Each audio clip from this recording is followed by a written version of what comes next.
Assalamualaikum warahmatullahi wabarakatuh.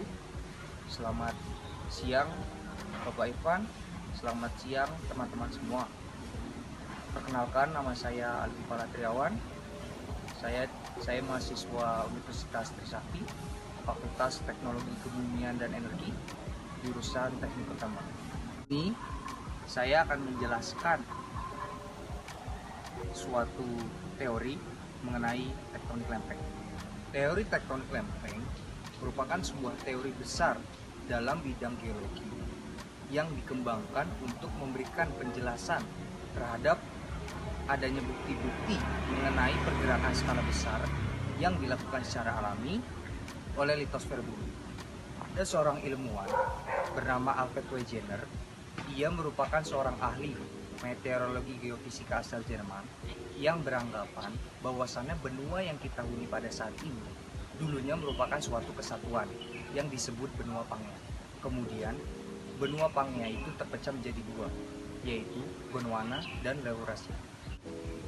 Dua benua tersebut kemudian terpecah lagi menjadi dataran kecil dan bergerak secara tidak beraturan.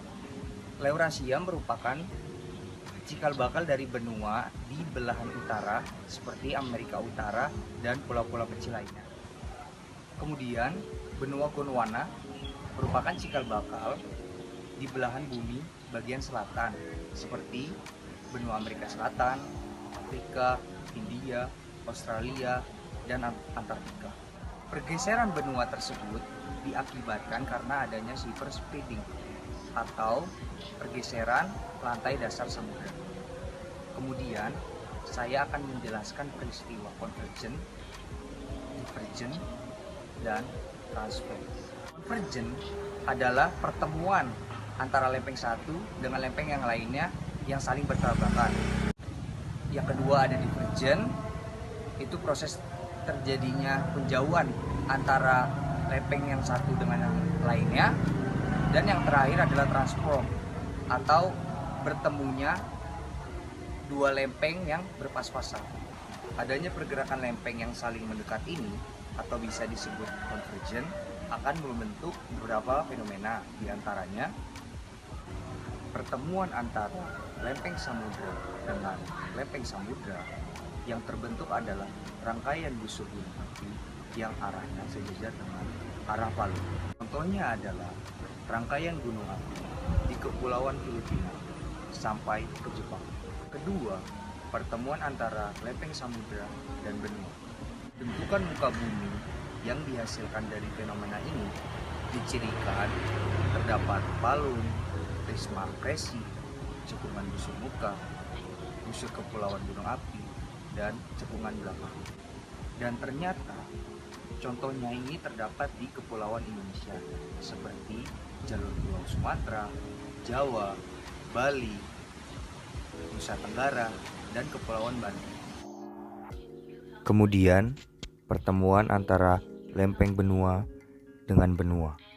Contohnya, tumbukan lempeng India dan Eurasia, di mana pertemuan kedua lempeng ini menghasilkan sebuah jajaran pegunungan yang terdapat di benua Asia, yaitu jalur pegunungan Himalaya. Ada divergence.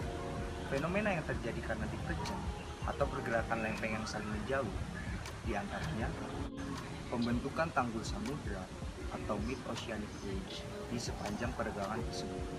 Kemudian terjadinya aktivitas vulkanik bawah laut dan dapat menyebabkan gempa. Adapun contoh lainnya yaitu gerak lempeng yang saling menjauh antara benua Afrika dengan dataran Arab yang membentuk Laut Merah. Dan yang terakhir adalah transform. Fenomena yang terjadi karena pertemuan antara lempeng-lempeng yang saling bergesekan ini adalah terbentuknya patahan San Andreas di Amerika Utara sepanjang 1.300 km. Sekian materi yang dapat saya sampaikan. Terima kasih untuk teman-teman semua yang sudah memperhatikan. Semoga ilmu ini bermanfaat. Kurang lebihnya mohon maaf. Assalamualaikum warahmatullahi wabarakatuh.